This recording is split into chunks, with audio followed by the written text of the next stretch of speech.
Okay, Assalamualaikum warahmatullahi taala wabarakatuh dan selamat pagi kepada semua pelajar. Jadi pertama kali sebelum kita mulakan kelas, kita mulakan dengan umul kitab Al-Fatihah. A'udzubillahi minasyaitonirrajim. Bismillahirrahmanirrahim. Alhamdulillahirabbil alamin, arrahmanirrahim, maliki yaumiddin.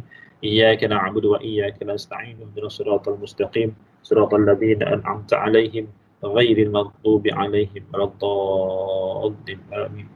Rabbi shrah li sadri wa yassir li amri wahlul 'uqdatam min lisani yafqahu qawli. Amma ba'd. Pertamanya marilah kita ucapkan syukur kepada Allah Subhanahu Wa Taala kerana kita diberikan kesempatan pada pagi ini untuk kita sama-sama menyambung kembali kelas online kita pada pagi ini lah. Jadi pertama kali saya nak ucapkan berbanyak-banyak ribuan terima kasih atas kerjasama kamu semua sebab orang tu meluangkan masa kamu pada pagi ini untuk kita mendengar apa yang saya nak sampaikan ataupun pembelajaran kita pada pagi ini. Jadi untuk makluman kamu ada sikit makluman semalam saya dah pun mula kelas online bersama dengan pelajar semester 1, tapi pun sama juga dia punya kehadiran masih lagi tak merasakan mungkin kali pertama. Mungkin ada yang mungkin tak pernah biasa dengan aplikasi Skype ni. Jadi tak apa, walau bagaimanapun insyaAllah pada sesi yang akan datang mungkin mereka akan join lebih banyak join. So saya pun mengharapkan juga kehadiran kamu dalam sistem online ni ataupun pembelajaran secara online ni. Sebab kalau kamu tak masuk, walaupun saya mungkin lepas ni saya akan sediakan video untuk kamu lihat semula kelas, mungkin nak buat revision ke ataupun mungkin mana yang tak nampak masuk pada pagi ini boleh mungkin lihat. Tapi kalau boleh kerjasama kamu untuk sama-sama masuk ke kelas ni, saya sangat-sangat mengharapkan sebab kalau katakan kurang daripada separuh ataupun banyak orang yang tak join kelas ni, nanti kalau katakan kita nak tunjuk kepada naziran, nanti dia tak terima. So kalau boleh saya mengharapkan kepada semua pelajar kalau boleh dapat sama-sama menyertai kelas online kita. Tak lama pun, tak banyak pun. Mungkin saya seminggu sekali je kan. Seminggu sekali. So kalau boleh luangkan masa untuk kamu boleh dengar apa yang saya nak sampaikan. Okay, jadi untuk hari ini saya akan sambung balik kelas kita yang pada minggu lepas. Tak banyak saya rasa saya mungkin semalam saya fikir nak buat dalam setengah jam je kelas pun. Yang ini pun mungkin saya tak lama, masa setengah jam pun sebab saya tak nak lama. Sebab saya tahu kamu ada banyak kerja ataupun mungkin data tak cukup kuota kan. Jadi takut nanti makan banyak kuota kamu. So saya nak cepatkan masa. Yang keduanya saya nak menceritakan tentang maklumat tentang pada minggu lepas kamu bertanya tentang allowance. Okey, saya dah beritahu dalam grup di mana untuk allowance kamu, allowance bulanan seperti biasa kamu akan dapat 100 allowance 100 tu. Kalau katakan bulan ni atau bulan lepas tak dapat, jadi mungkin dia akan backdated dia akan masukkan pada bulan-bulan yang akan datang. InsyaAllah jangan risau kalau kamu tak masuk 3 bulan dia akan masuk straight. Kamu 300 sebab staff Kakitangan IP pun baru saja masuk bekerja dah seminggu dah 2 minggu dah. Jadi mungkin diorang tengah proceed untuk proses pembayaran. Cuba untuk allowance, allowance inisiatif RM200 je kamu tak dapat. Sebab untuk pelajar-pelajar sijil kamu tak dapat untuk kalau pelajar LP ni hanya untuk pelajar-pelajar diploma saja. Okey. Yang ketiga berkenaan tentang tempat ada pelajar-pelajar kalau kata ada nak ambil barang dekat asrama. Okey, saya dah menghubungi Cik Azrul Azmi sebagai TPO kita, timbalan timbalan pengarah operasi. Sebab dia yang bagian keselamatan IIP dia yang jaga sepanjang PKP ni. Jadi untuk pelajar yang nak ambil barang, kalau katakan nak ambil barang ke asrama, dibenarkan dengan bersyarat. Bersyaratnya iaitu kamu kena sendiri menghubungi Cik Azrul Azmi. Okey, kalau kamu nak ambil barang, kalau penting sangat barang tersebut, kamu boleh ambil barang lah. Sebab ada yang pelajar BK lain yang nak masuk, ada yang nak ambil untuk nota lah, kata dia pengajar suruh buat nota ke, kan dia tak benarkan lah sebab nota semuanya kalau boleh dia suruh bagikan untuk soft copy saja. So pelajar pun tadi dah bagi. Dan juga ada yang ambil IC pun dia tak benarkan sebenarnya. IC boleh ambil IC tapi kena telefon dia dulu. So kalau boleh siapa yang rasa nak ambil, barang kat Asrama kena contact dulu Encik Azrul Azmi. Okey. Baik, itu sedikit maklumat tentang kelas kita sebelum kita mula kelas. Jadi untuk pagi ini seperti biasa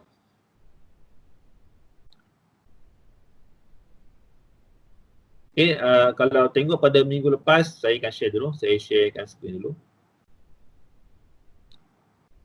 Okay, pada minggu lepas kita dah masuk sedikit, saya dah ceritakan tentang penerangan apakah itu automation system calibration ataupun calibration kan. Ya, saya matikan siapa yang masuk. Okay, ada calibration. So kalau kamu ingat, calibration itu adalah merupakan dalam bahasa Melayu dipanggil tentu ukur. Apa yang kita dah buat calibration tu? Calibration kita akan buat pada peralatan-peralatan ataupun mesin-mesin yang selalu digunakan pakai, yang digunakan untuk pengukuran, biasanya untuk pengukuran, untuk menghasilkan produk, okey, yang melibatkan ada pengukuran, biasanya kita akan buat calibration. Kalau mesin tersebut tidak mempunyai pengukuran, so biasanya kita tak buat calibration lah. Biasanya itu kita buat servis saja.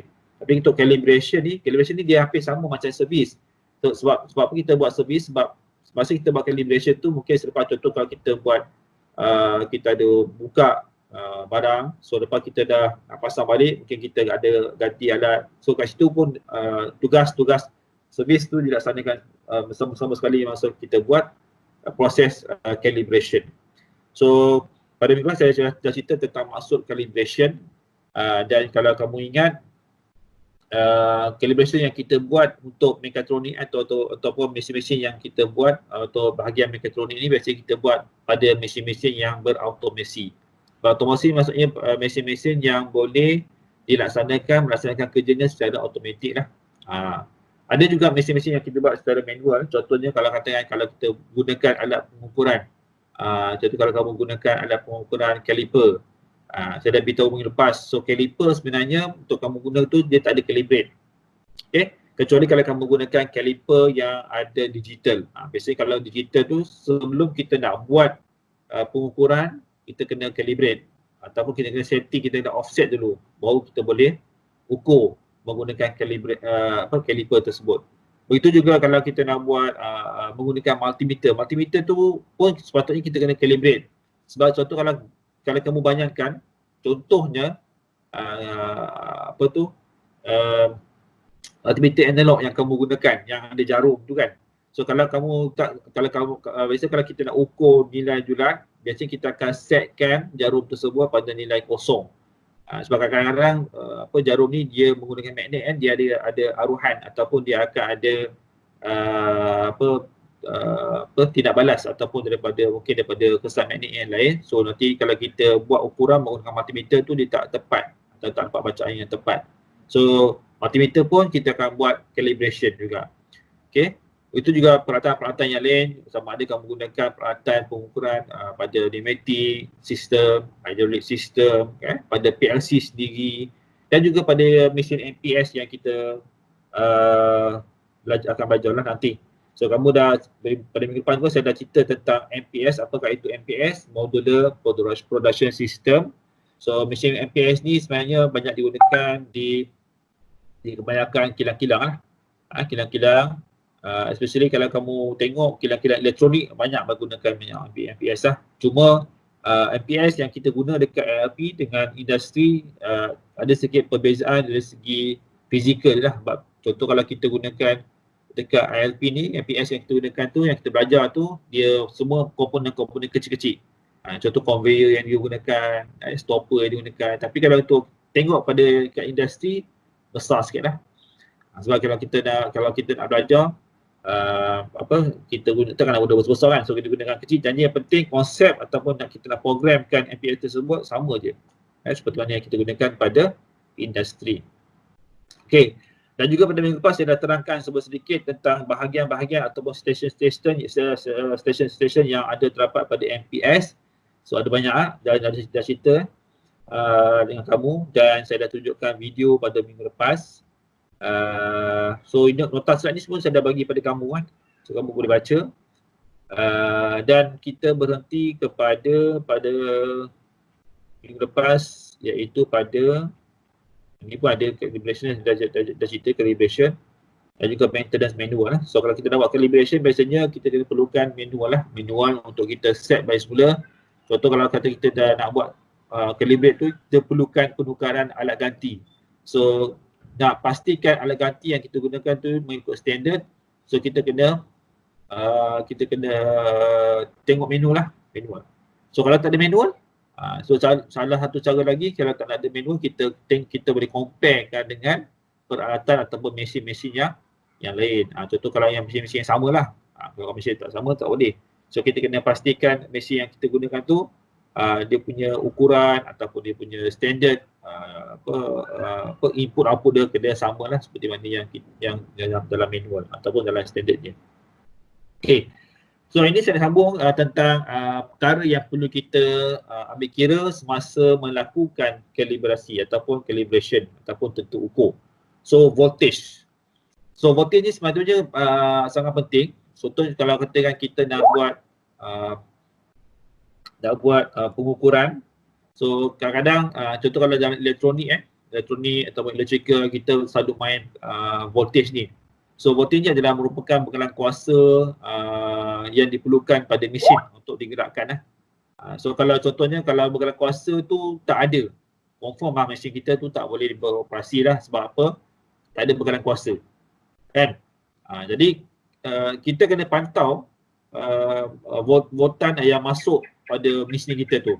Contohnya kalau mesin kita tu perlukan 240 volt, pastikan mesin yang kita gunakan tu mesti mempunyai 240 volt AU lah, arus ulang alik. Okay, untuk makluman kamu sebenarnya, untuk pengetahuan kamu mungkin saya dah pernah cerita sebelum ni, AU ataupun arus ulang alik ataupun voltan arus ulang alik ni 240 volt, dia sebenarnya memanglah dia tulis tu 240 volt, tapi sebenarnya kadang-kadang voltan tu dia transient, dia boleh berubah-ubah. Sebab voltan yang kita terima daripada TMV tu kadang-kadang dia sentiasa berubah-ubah. Kadang-kadang 230, kadang-kadang 240, kadang-kadang 250. Kadang-kadang kita, kalau tak percaya, kalau kamu ukur dengan multimeter, kadang-kadang dapat 240. Jadi kita cuba test sekali lagi, kadang-kadang dapat 230. Kadang-kadang kita test lagi, kadang-kadang 250. Jadi kadang-kadang dia tak tetap. Okay. So kalau voltage yang tak tetap ni sebenarnya sangat-sangat boleh mempengaruhi komponen-komponen yang terdapat dalam kita punya mesin. Contohnya kalau kita gunakan kapasitor, kita gunakan perintah, resistor, transistor. So bila voltage yang tak stabil ni ataupun yang terlalu berubah transient, walaupun dia punya range yang kita pakai tu 240, dia dapat 230 kan, 235. So nanti bila tak dapat voltan yang tetap, dia boleh dalam jangka masa yang panjang boleh merosakkan komponen yang terdapat dalam mesin kita. So macam mana kita nak pastikan voltan atau voltage kita tu supaya dapat sentiasa 240 solid. So salah satu cara lagi, kita kena gunakan alat lah. Biasanya kalau dekat komputer, kalau IT, kita gunakan AVR. AVR ni dia dipanggil sebagai Automatic Voltage Regulator. So automatic voltage regulator ni dia akan constantkan, dia akan tetapkan voltan yang dapat yang patut diterima pada komputer ataupun pada mesin, kita tetapkan lah. Contoh kalau mesin tu dia perlukan 240 volt, so dia akan fixkan 240 volt. So apa-apa voltan yang masuk melalui ini, dia akan cuba stabilkan. Itu automatic voltage regulator. Satu lagi, selain daripada dia menetapkan voltan tersebut, dia juga boleh sebagai protection sebenarnya. Contoh kalau katakan kita mesin tersebut sebab kita lightning, kilat. Kadang-kadang kalau kita kat rumah, television, biasa kalau pernah kena kilat, television, radio kan. Sebenarnya kalau kita nak protect kita punya equipment dekat rumah pun, kita kena pasang alat yang dipanggil sebagai lightning protection. Lightning protection ni sebenarnya kalau kat rumah dia macam AVR juga, automatic voltage regulator, tapi dia lebih selamat sebab dia boleh protect kita punya equipment ataupun kita punya television ke, radio ke, mesin masuk ke, peti ais ke, daripada kilat. Okay. Jadi kalau voltaj kita sebut tu merosot ataupun terlampau tinggi tiba-tiba, mungkin boleh menyebabkan kerosakan kepada seluruh mesin kita ataupun pada stesen yang sedang berfungsi. Okey. Jadi sangat-sangat penting voltaj ni sebut. Okey. Dan juga power supply yang kita guna pakai tu pun kita kena pastikan juga output dia mesti stabil. Kalau dia pakai 24 volt, keluar 24 volt, masuk AC kan, masuk AC, keluar dia DC kan. So kalau masuk 240 volt, keluar 24 volt, so pastikan yang keluar 24 volt tu pastikan dia tepat. So macam mana kita nak pastikan dia tepat? Salah satu cara dia kita gunakan alat untuk mengukur. So alat yang kita gunakan untuk mengukur tu kita kena calibrate. Contoh kalau kita buat, patutnya dia dapat 24 volt tapi dia ukur tak dapat 24 volt. So guys tu kita punya multimeter mungkin rosak, okay? Atau kita kena perlukan calibrate. Okay? Ataupun kalau katakan keluar tak dapat 24 volt, okay? Mungkin disebabkan power supply tu mungkin dia punya komponen dah performance dia dah tak betul, tak baik dah. Contohnya mungkin dia punya transformer dia ada masalah. So kita kena periksa. Okay. Baik, itu tentang voltage. So apa yang kita buat, perkara yang perlu kita titik beratkan adalah tentang voltage. So kadang-kadang kalau kita nak tengok voltage itu input output pada satu mesin tu, so kita rujuk kepada manual. Kalau tak ada manual macam mana? Yang saya kata tadi, kita rujuk kepada mesin-mesin yang sama dengannya untuk kita comparekan. So ni kalau mungkin kamu bila bekerja kat kilang nanti kan, bila kita buat alignment, kita buat calibrate, okay, kita tak ada manual. So satu cara lagi kita boleh compare pada mesin lain, ataupun macam saya sebutkan sebelum ni, kalau kita nak buka disassemble semula barang-barang, pastikan kita kena rekod ataupun kita kena tanda marking. Atau mungkin sekarang ni teknologi canggih kan, kita ada handphone. Handphone semua canggih-canggih. So kita boleh ambil gambar dulu sebelum kita nak buka komponen-komponen yang kita nak buat servis. Okay? Boleh setakat ni? Okey, yang kedua, perkara yang perlu kita ambil kira semasa kita buat calibration iaitu current. Apa itu current? Arus lah, arus kan. Okey, apa beza arus dengan current? Apa beza voltage dengan current? Apa beza voltage dengan current? Kalau saya buat analogi yang paling mudah, kalau kita buka bilik air. Biasanya kat rumah ada bilik air kan? Okay, kalau contoh kalau kamu kat rumah, kamu buat bilik air, so bila kita buka bilik air akan keluar. So tekanan yang air yang keluar tu sebab, kenapa air boleh keluar? Sebab tekanan air. Kan? Kalau tak ada tekanan, memang air tak akan keluar lah. Sebab bila kita buka tu, air ada disebabkan ada force atau tekanan, so air tu akan keluar. So force tu adalah voltan. Air yang keluar tu, so kalau tekanan laju, makin kuat tekanan, makin air tu akan pancut dia lebih lagi laju kan. So yang air yang keluar tu adalah arus. Air yang keluar tu adalah arus. So kalau kamu belajar elektronik dengan Haji Azri, sepatutnya kamu tahulah formula V sama dengan I per R kan. Okey, voltan dia berkadar arus, berkadar terus sama dengan arus. Voltan mesti berkadar terus dengan arus. Maksudnya kalau voltan tinggi, arus pun akan tinggi. Tapi rintangan akan rendah. So kalau katakan rintangan tinggi, so voltan akan drop. Apa itu rintangan? Contohnya kalau kita gunakan motor, contoh dalam kita punya rita, rintangan kita iaitu kita gunakan motor, lampu, apa lagi? Buzzer. So benda-benda yang beban tu sebagai rintangan lah. Rintangan. So kalau contoh dalam rita elektronik, kita gunakan pintang, resistor ataupun kita gunakan kapasitor, tu semua adalah rintangan yang terdapat dalam rita elektronik kita. Tapi kalau untuk electrical, motor tu semua rintangan. So kalau kata motor tu berat atau motor tu perlukan M yang tinggi, so makin tinggi rintangan tu, so arus kita akan susut. Sebab apa? Dia perlukan voltan ataupun perlukan arus. So tu kalau katakan dia masuk arus, katakan masukkan 13 ampere, so dia akan keluar, bila lepas keluar daripada rintangan tu, keluar daripada beban, mungkin dia akan drop bergantung kepada nilai rintangan yang kita ada. So current tu perlu kita periksa. Sebab kadang-kadang contoh pernah berlaku, dia dah banyak berlaku contoh kalau kita buat lita. Contoh kalau kamu belajar semester 3 lita electrical motor. Kadang-kadang motor tu kalau kamu tengok motor AC yang kamu belajar nanti semester 3 nanti dengan Haji Azri, sebab semester 1 kamu belajar dengan Cik Said buka pasang je kan. Tapi kalau untuk semester 3 kamu akan belajar dengan Haji Azli motor tu kamu akan operate ke dia. Kamu akan buat dia sampai berjalan. So kalau contohnya motor tu dipakai AC ataupun arus ulang-alik 240 volt, tapi dia tak boleh nak gerak. Okey. So, voltan 240 volt, tapi bila katakan arus dia perlukan satu, contoh dia pakai 13 ampere, tapi arus dia kurang pada 13 ampere. So apa berlaku? Motor tu takkan boleh bergerak. Sebab arus dengan voltan dia tak sama.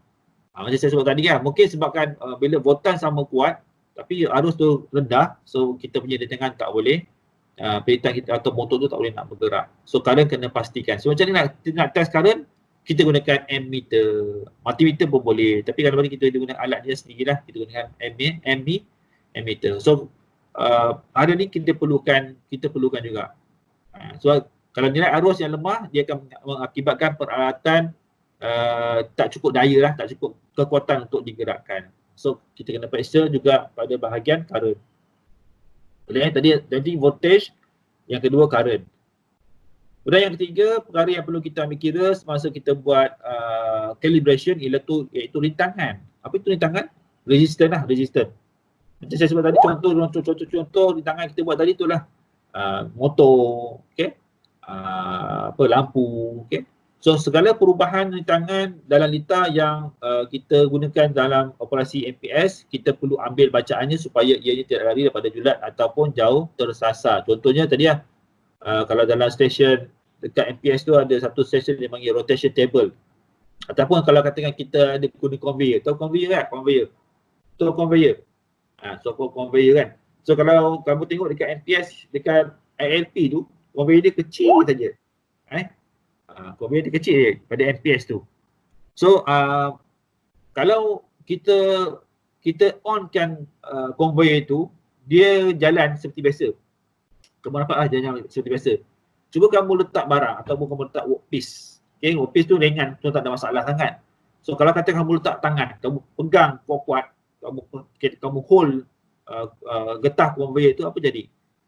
Motor tu akan mula-mula dia jalan seperti biasa, tapi bila beban dah terlampau tinggi, so dia perlukan overload, dia perlukan tambahan load current.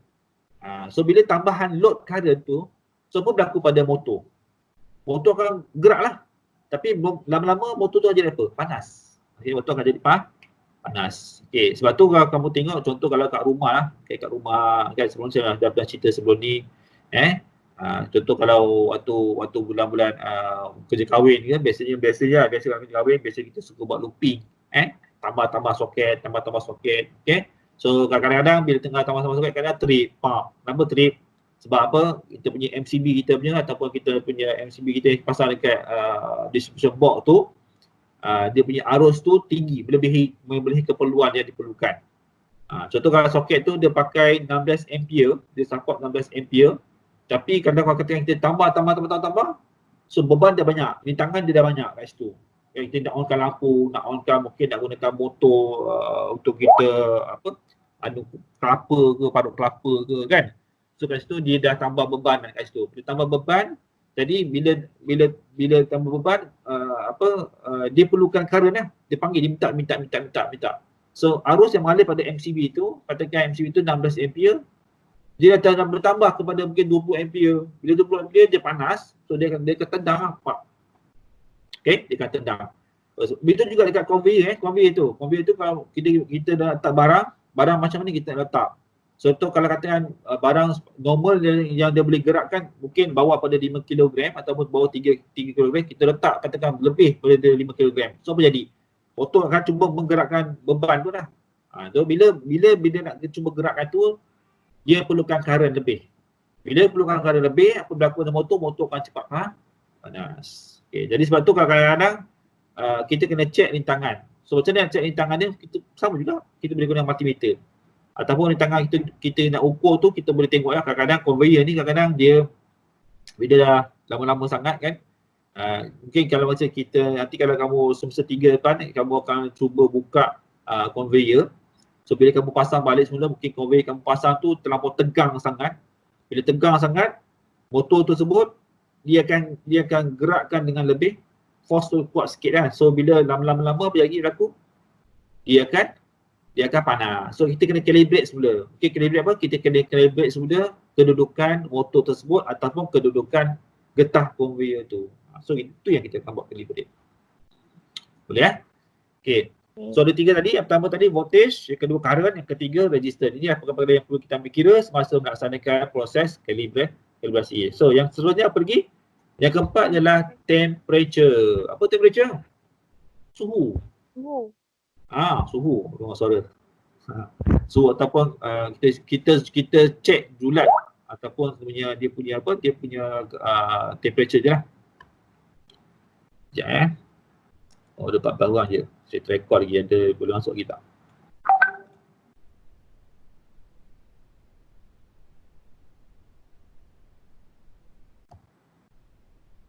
Okay, suhu lah. Jadi suhu ni sangat penting suhu ni sangat penting. Sebab tu kalau ada setengah kilang, saya pernah masuk kilang-kilang elektronik lah. Yang buat barang-barang contohnya dia buat optical, dia buat DVD kan. So suhu suasana environment dalam bilik tersebut dia akan dikira juga. Berapa kalau katakan temperature dia perlukan dalam suhu bilik katakan dalam 27 darjah Celsius hingga 30, so dia akan pastikan. Sebab kalau katakan dia panas, so takut dia ada implikasi kepada produk yang dia akan hasilkan. So biasanya kalau dia masuk pintu ni, saya akan nampak dia ada alat yang mengukur suhu bilik tersebut. Okay, suhu temperature tersebut. Jadi kenapa? Sebab temperature ni sangat penting. Persekitaran yang temperature yang baik, dia akan dapat membantu peralatan berfungsi dengan baik. Macam komputer kita komputer. Kalau kamu perasan komputer, kamu pakai katakan main game. Bila kamu main game, CPU akan proses dengan banyak sebab kalau kamu gunakan game yang contoh kamu main game apa game yang bagus, selalu kamu main game apa? Yang tembak atau apa? Dota Apa main game apa? Yang kau selalu kamu main kat rumah? Tak main game PUBG. PUBG lah. PUBG ke kamu gunakan game. Main apa? Game apa? Kamu lagi shot. Saya pun tak nak sebut pun tak tahu. Kamu lagi advance daripada saya. Kan? So bila Counter Strike ke, so guna Counter Strike tu dia gunakan grafik. Dia gunakan grafik yang tinggi dah. Kan? Dia gunakan grafik yang tinggi. So dia CPU nak proses gambar-gambar tu dia perlukan kerja lebih. Kan? Jadi dia cepat panas. Okey. Contoh bila kamu cepat panas, bila panas, dia punya performance dia ataupun dia punya mungkin kita buka satu software lain. Kamu kadang-kadang bukan saja main game. Kadang-kadang kat background tu kamu mungkin dengar lagu ke, sambil dengan main game kamu dengar lagu ke, mungkin dekat belakang tu kamu ada buka website apa-apa ke. So kat situ dia akan buat banyak proses, banyak multi task yang dia buat dah. Jadi bila macam tu dia akan cepat panas. So bila apa kamu buat, biasanya kalau komputer kita dah perlahan, dah hang ke, apa kita buat? Kita restart balik kan. So bila kamu restart balik semula, temperature tu dia akan turun, dia akan cool down sedikit. Macam tu. Begitu juga dengan mesin kan. Mesin kalau kita sebab kadang-kadang kalau dekat kilang, dia bila setengah-setengah production dia nak cepat, dia nak banyak output, dia akan 24 hours jalan je. Bayangkan kalau motor tu jalan 24 hours, apa berlaku? So dia akan panas tak? Dia akan panas. So macam mana kita nak kekalkan suhu, kepanasan, peralatan yang kita guna pakai tu ialah kita mungkin kita letak aircon, ada cooler. Sebab tu kalau kamu tengok kereta pun ada cooler. So macam mana kita nak, kadang-kadang ada mesin yang kita gunakan tu ada cooler. Mesin kamu pakai, kamu potong gergaji, kamu potong mesin saw kamu pakai bawah tu pun ada cooler kan. So bayangkan kalau kamu tak ada cooler, apa jadi pada kamu punya benda kerja kamu tu? Panas kan. Saya silap mata boleh patah, motor boleh rosak, kamu punya hasil kamu tak dapat dengan cantik kan. So kita perlukan suhu tu kita perlukan untuk kita memastikan kita punya mesin tu dalam keadaan baik dah. Sebab contoh dalam elektronik pun, komponen elektronik ni dia sangat peka kepada temperature. So kalau katakan makin tinggi kita punya temperature, contoh kita menggunakan pada komputer ke ataupun pada mesin yang menggunakan peralatan elektronik. So kalau katakan temperature kita punya komponen tu panas, IC kita panas, IC tu IC. Integrated sikit tu panas, so apa berlaku? Lama-lama dia boleh rosak. Boleh rosak tu akan bila rosak dah, dia akan menyebabkan gangguan kepada proses mesin yang kita nak guna pakai tu. Jadi kepanasan merupakan masalah yang sering dihadapi oleh peralatan yang digunakan terlalu lama. Macam yang saya sebut tadi, 24 jam. Kemudian kita perlukan alat penyukat suhu. Okey, jadi alat penyukat suhu tu kita kena calibrate tak? Kena calibrate. Mana kan bayangkan tiba-tiba kita tak calibrate dan 5 tahun kita pakai tak pernah calibrate alat penyukat suhu tu. So apa berlaku? Kita akan ambil bacaan dia tak betul lah, tak tepat. Kan? Jadi kalau tak tepat, apa berlaku pada mesin kita? Kita tengok, okey lagi kita punya mesin kita tak panas. Rupanya bila pegang pakai tangan, panas kan? Ataupun boleh rosak. Tiba-tiba berasap je kan? Bila berasap tu yang bahaya kan? So boleh menyebabkan kebakaran ataupun letupan. Kalau itu dah sangat-sangat bahaya lah. Letup. Okey, spark ke kan? Jadi alat penyukat suhu ni perlu ada juga bagi memastikan peralatan kita tak rosak. Kita nak maintain kan supaya suhu dia tidak terlalu panas lah ataupun tidak terlalu tinggi sangat panas. So tadi yang keempat ni kita kena ambil titik beratkan temperature lah. Tapi biasanya temperature ni biasanya kita tak buat pun. Tapi kalau katakan mesin tersebut kita gerakkan selama 24 jam. Ya, biasa kalau dekat ILP mana kita ada pernah gerakkan 24 jam kan? Kan?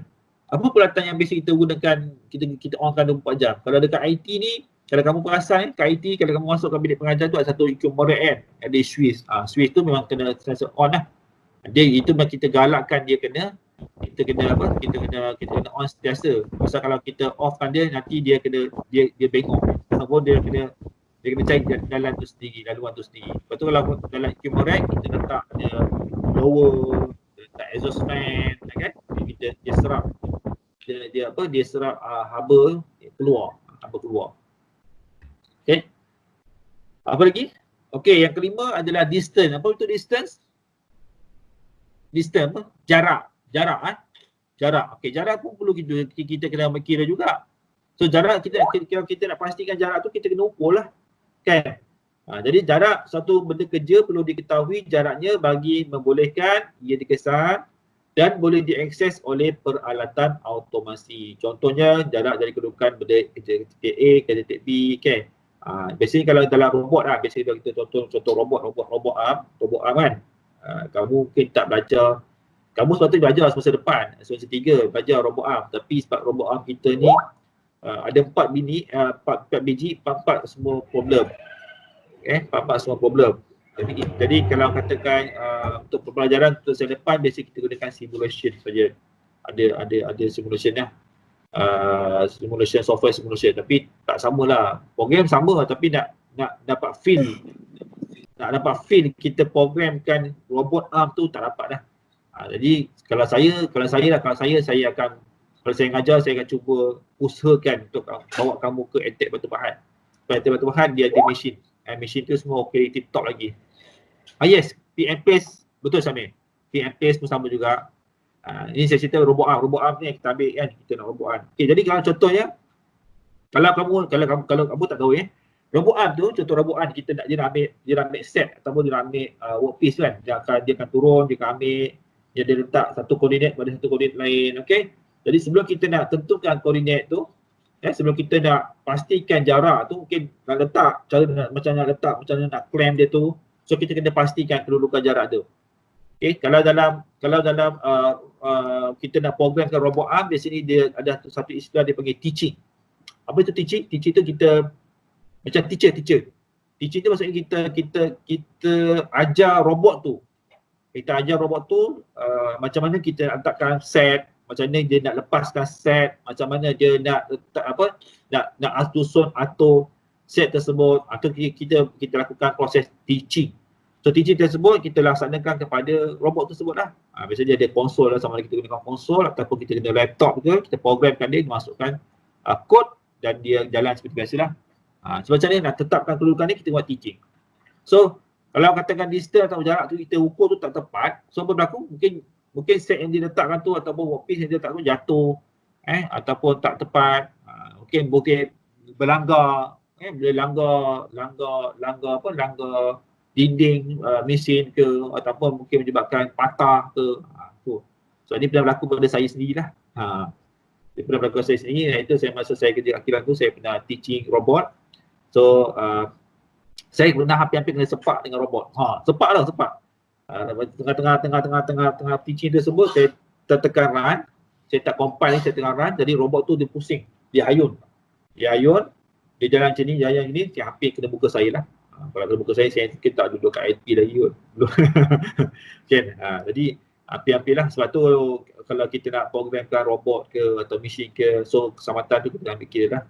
Adalah cara-cara kalau kita nak, sebelum kita, sebenarnya robot tu takkan boleh bergerak sendiri tanpa kita setkan dia. So kalau sebelum nak set, sebelum kita nak runkan dia tu, pastikan dulu kita tutup pintu dulu, ataupun kita pastikan safety semua dalam kira, barulah kita boleh runkan robot tersebut.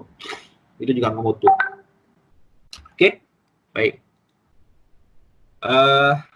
Kemudian apa lagi? Okay, itulah. So ada 5 perkara yang perlu kamu kena ambil kira sebelum kita nak melaksanakan proses-proses kalibrasi. Saya ulang bagi semula. Yang pertama, apa dia? Voltage. Yang kedua, current. Yang ketiga, resistance ataupun rintangan dia. Okay, yang keempat, temperature ataupun suhu dia. Yang kelima adalah distance ataupun jarak. Jarak bagi sesuatu peralatan mesin ataupun workpiece. Okay. Jadi semasa kita nak buat calibration, ada beberapa prosedur, ataupun polisi yang perlu kita laksanakan, iaitu yang pertama kita buat macam checklist lah, prosedur checklist. Tujuan ni ialah kenapa? Contohnya checklist ni perlu ataupun sebagai senarai semak. So biasanya kita buat senarai semak tu kita namakan sebagai history card. Apa maksud history? History itu sejarah. Kad sejarah. Macam contoh kalau kita buat maintenance ke, dia perlu ada report, laporan apa yang kita buat. Kan? Ataupun kalau kita pernah buat servis ke, kita mesti ada. Walaupun kalau kita hantar servis kereta dekat kedai pun, mesti ada rekodkan apa yang kita buat servis tu. Contoh kita tukar minyak hitam ke, kan, kita tukar battery ke, kita tukar coolant ke, kan, so itu alignment ke, semua tu dia akan rekodkan. Tujuannya tu apa? Tujuannya kita nak memastikan apa yang kita dah buat tu dah dilaksanakan. Ataupun mungkin kita boleh rujuk, okay, sebelum ni kita pernah tukar part ni, kan, sebab tu kita perlukan. Jadi history card ni merupakan senarai semak semasa melaksanakan proses calibration. Maksudnya kalau kita ada mesin, katakan kita buka MPS lah, siapa yang pernah buka MPS sebelum ni, katakan kita buka pasang tu, kita kena buat checklist. Contohnya kita pastikan pasang tube satu, pasang sensor, apa lagi, kita check conveyor, kita check slide, kita check optical sensor, kita check pneumatic system dia, kita check dia punya valve dia. Okay, so bila kita buat perkara item tersebut, okay, dia bila ada item, so bila dah pasang kita tick, okay, dah pasang, tick, done, maksudnya done. So kalau ada 6 item ni kita pastikan dia semua dah pasang. Kan, dia sebagai apa? Sebab kita nak pastikan bahawasanya kita buat tersebut kita dah ikut polisi, dah ikut standard dia. Macam kamu balik kampung, nak balik kampung kan, contohnya kamu cuti semester kan, nak balik kampung, jadi kamu sepatutnya kamu tapi saya yakin kamu tak akan buat checklist lah kan. Ada kamu cari, okay, so seluar jean 2 line dah buat balik, apa lagi, baju t-shirt 3, situ tak buat kan, kamu memang ingat, kamu memang ambil kan. Okay, tapi sebenarnya kalau nak lagi bagus, kita check. Tujuan dia apa? Sebab bila kita dah nak balik semula ke IIT, kita tengok balik checklist tersebut. Pastikan kalau ada 10 item yang kita bawa balik, pastikan 10 item ni kita bawa balik semula ke IIT. Konsepnya macam itulah, supaya kita tak terlupa, supaya kita tak lalai, supaya kita tak terlepas pandang lah kan. Jadi contoh kalau katakan barang tu ada 4 skru, kita tick 4 skru, macam tu. So dalam calibration kita kena buat macam tu. Kan? Atau kita buat penukaran alat ganti tertulis kita tukar alat ganti. Katakan spare part dia pakai part A tapi kita pakai part B. So kita rekodkan. Tujuan tu untuk apa? So kalau katakan ada error, patutnya benda ni dia boleh tahan selama setahun. Ni pakai 3 tahun, 3 bulan dah rosak. Bila tengok rujuk-rujuk, kita pakai komponen yang tak sama. Tu kita dah tahu dah. Kan? Okay. Baik. Jadi apa tujuan dia? History card ni ialah membolehkan juruteknik kamu juruteknik kan? Kalau kamu sama level 4, jurutera pembantu jurutera kan? Menilai kekerapan ralat yang berlaku pada mesin ataupun alat. Okey, kita boleh menilai kekerapan error. Ralat ni maksud error yang berlaku pada mesin kita. So langkah baik pulih perlu dilaksanakan dengan menukar alat ganti. Kalau katakan berlaku masalah, kita kena buat alat ganti. Dan ganti yang baru sekiranya tidak relevan untuk dibaiki. Kalau katakan kita dah servis ke, tak boleh dah servis, kita perlu ganti juga. So kita kena pakai barang yang baru lah. Okay. Jadi history card ni perlu untuk kita okay. Dan seterusnya kita masuk kepada default setting. So default setting ni seperti yang tadi saya dah cerita, sebenarnya dah tengok cerita tiba-tiba dapat mesej pada Fatin kata dah terputus. Alamak, saya ulang balik semula lah. So default setting ni macam gini dah. Macam kita nak set. Sebenarnya sensor yang kamu pakai, sensor yang kamu belajar lah. Sebenarnya ada sensor yang jenis yang kita boleh set.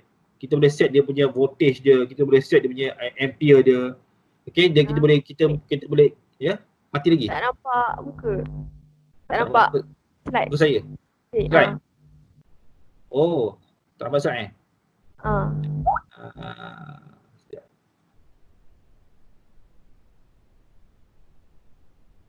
Ada ni je, sekejap Nampak tak yang saya papan ni? Nampak apa? Nampak A je. Nampak A je? Cik matikan kamera ke? Sekejap. Asal mati. Oh ya, boleh nampak? Mati? Tak nampak lagi? Nampak je. Dia nampak. Nampak? Nampak? Izzuddin? Ada. Fatin. Cuba Fatin buka saya tu. Boleh nampak slide? Tak nampak. Tak nampak. Sekejap saya try matikan semua share screen ni. Stop share dulu.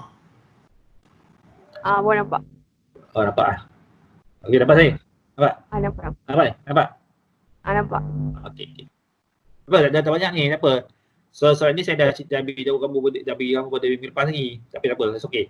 Okay, jadi default setting ni sebenarnya dia lebih kepada kita nak setkan balik semula. Kalau katakan kita kadang-kadang bila kita contoh sensor.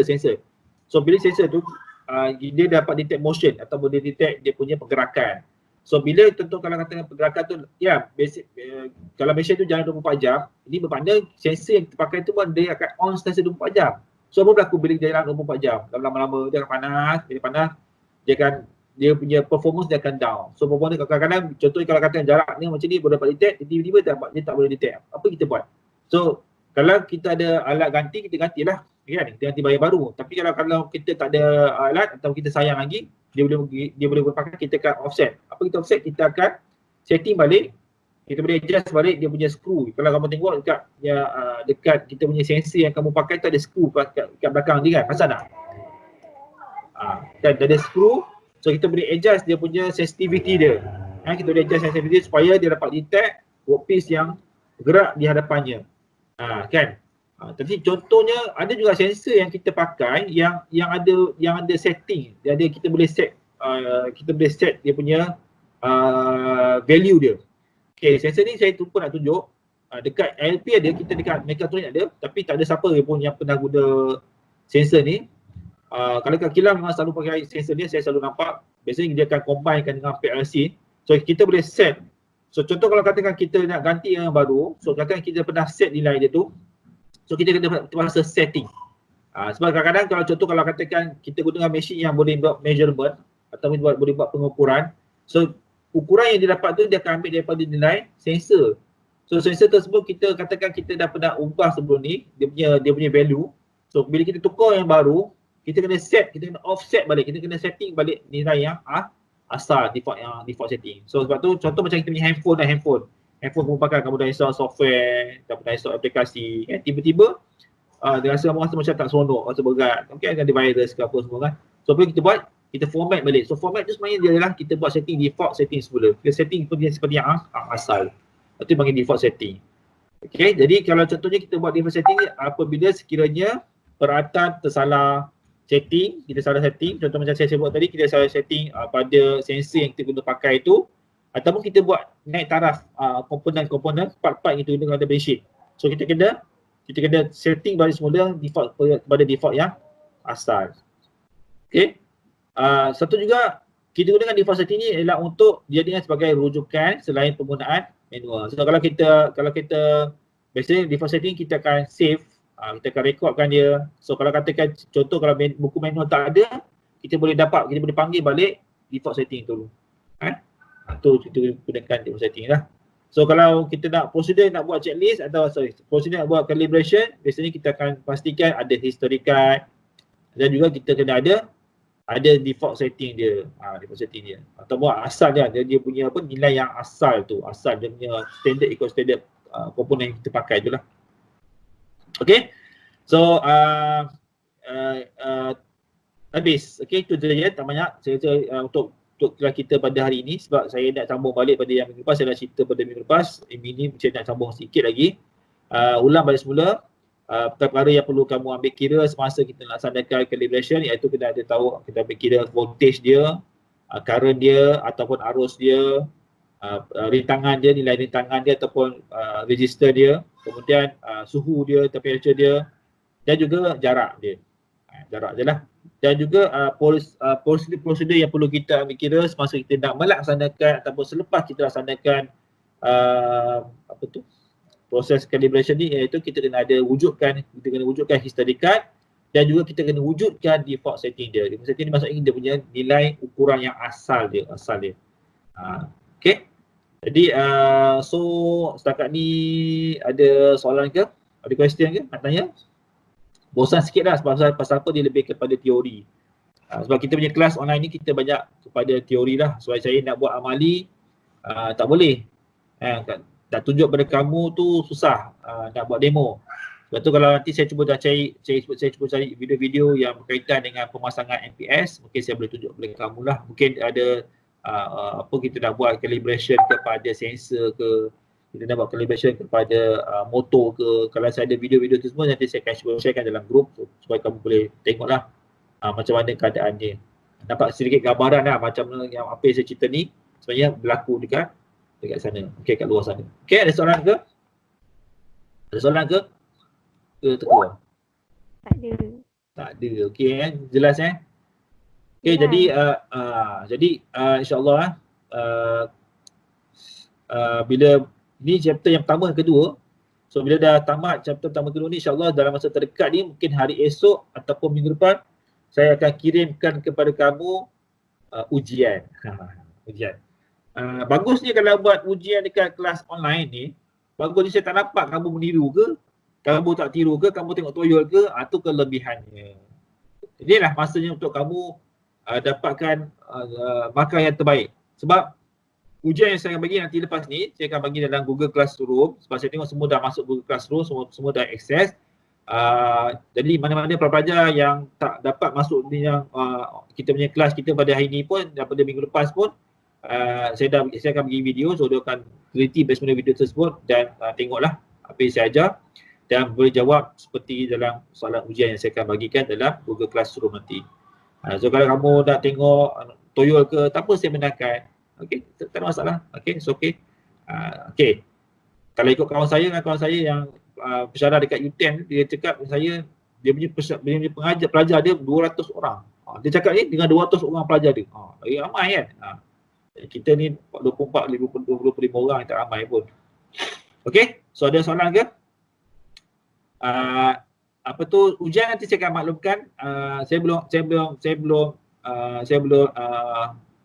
postkan lagi dalam Google Classroom. Saya dah buat, cuma belum finalize lagi, saya akan edit sikit-sikit lagi, saya akan bagi kepada kamu. Okey, bila kamu dah siap ni, saya akan postkan kepada kamu dan saya maklumkan kepada kamu untuk kamu hantar semula kepada saya. Jadi ujian yang kamu buat tu nanti, markah yang kamu dapat tu saya akan masukkan dalam markah CGPA kamu. Maka saya akan rekod lah. So buat betul-betul lah. Dan juga apa yang kamu buat tu, saya akan print out. Nanti bila kamu balik nanti ke LP, kamu tak perlu nak buat ujian lagi dah. So apa yang kamu buat tu nanti saya akan print out, masuk dalam portfolio kamu. So kena buat betul-betul. Kalau tak lulus, boleh buat sekali lagi, tapi saya akan ambil markah yang lulus lah. Markah lulus, tapi untuk saya rekodkan dalam CGPA, saya akan ambil markah yang saya akan bagi 50 markah je, 50 yang lulus untuk lulus saja. So kalau boleh buat betul-betul. Okey, ada soalan ke? Ada soalan?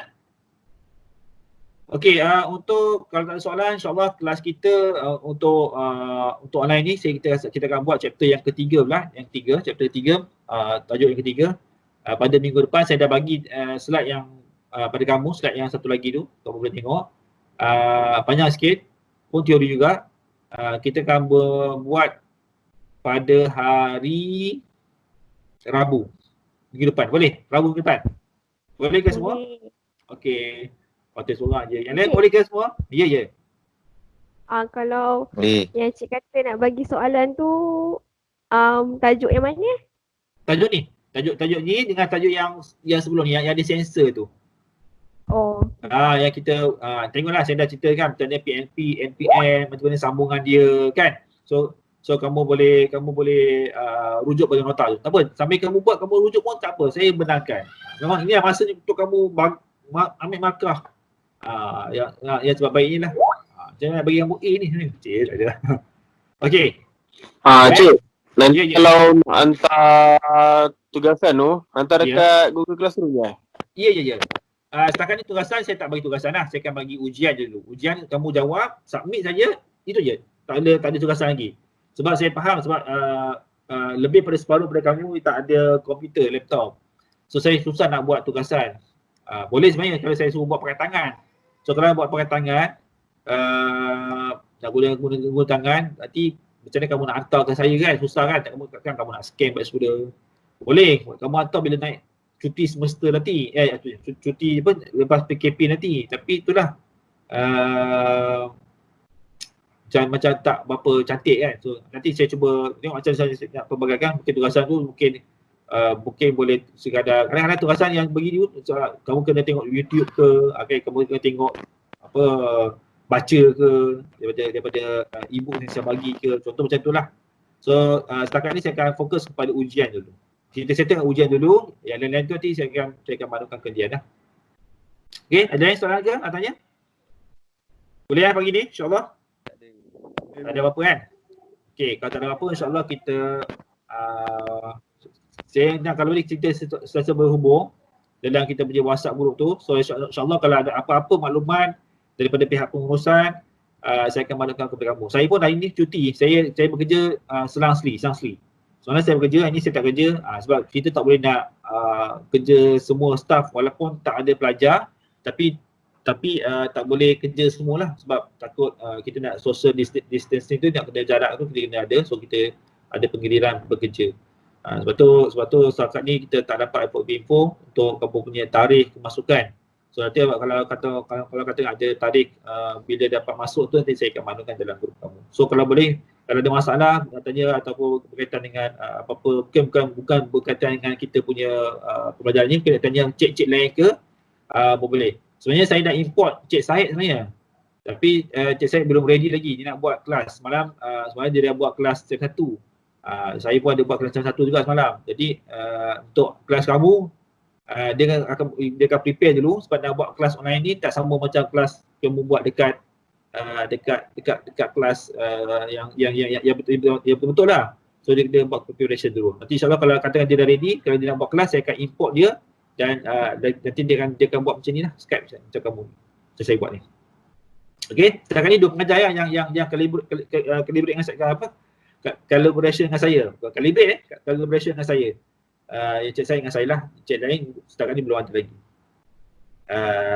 Satu lagi saya nak maklumkan kepada kamu, mungkin dah sah, mungkin yang dah tahu, Puan Neti Laila akan berpindah ke Etek Jerantut.